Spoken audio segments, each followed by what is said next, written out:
ये कि हमारे एक दोस्त के भाई थे, वो इंश्योरेंस एजेंट थे और वो मुझसे मुलाकात करना चाहते थे। मैंने मना किया कि मैं कायल नहीं हूँ इंश्योरेंस का, मगर जब दोस्त ने बहुत ज़्यादा ज़िद की तो मैंने कहा उन्हें भिजवा दें।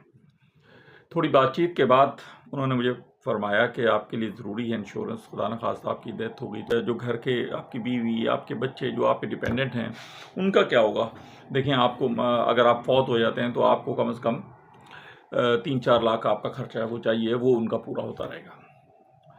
और फिर उन्होंने अपनी एक एग्जांपल दी कि मैंने एक इंश्योरेंस कराई और 15-20 साल के बाद मुझे उसका फ़ायदा ये हुआ कि वो मैच्योर हुई और मैं आज एक फ्लैट का मालिक भी हूँ। मैंने उनकी सारी बातें सुनी और उनसे कहा कि देखिए, आपने कहा कि मैं 15 साल देता रहा महीने की इंश्योरेंस और उसके बाद मुझे मैच्योरिटी हुई और मुझे एक फ्लैट उस अमाउंट से मैंने ख़रीदा। मैंने उससे कहा कि मैंने अपने आप की तरह अपने बच्चों की एक रोटी को आधी रोटी नहीं किया कि आधी रोटी करके वो इंश्योरेंस में दूं या कहीं इंस्टॉलमेंट पे दूं और मेरे बच्चे आधी रोटी खाएं।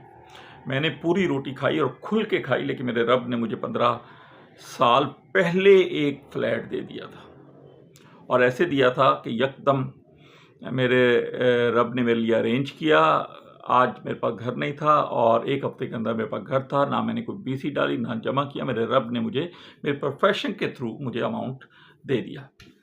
फिर दूसरी बात जो मैंने कहा आपने की है कि अगर आप फौत हो जाएं या हामिद अदरीस फौत हो जाए तो उसके जो डिपेंडेंट पीछे हैं वो बीवी, उसके बच्चे, उसके माँ बाप, लेकिन ये तो मेरे रब को पता है कि किसने फौत होना है और किसने नहीं। और आपने कहा कि अगर हामिद अदरीस फौत हो जाए तो आपकी फैमिली को 3 लाख चाहिए होगा, इसलिए आपके लिए इंश्योरेंस ज़रूरी है। लेकिन अगर वो सारे फौत हो जाएं तो फिर हामिद अदरीस जो अकेला जिंदा बच जाएगा उसे कितने पैसे चाहिए होंगे?